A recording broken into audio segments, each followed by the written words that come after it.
Organized Crime and Corruption Reporting Project atau OCCRP memberikan klarifikasi selesai memasukkan nama Joko Widodo dalam daftar pemimpin terkorup 2024. OCCRP pun mengaku tak punya bukti Jokowi melakukan tindak pidana korupsi. Dikutip dari tribunnews.com, OCCRP merilis klarifikasi itu dalam situsnya pada Jumat 3 Januari 2025. Dalam keterangannya, OCCRP mengaku memasukkan nama Jokowi sebagai tokoh terkorup karena menerima banyak kiriman email.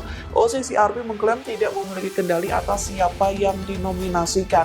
Pasalnya, daftar nama tersebut merupakan saran dari orang-orang di seluruh dunia, termasuk nama Jokowi yang masuk dalam daftar pemimpin terkorup.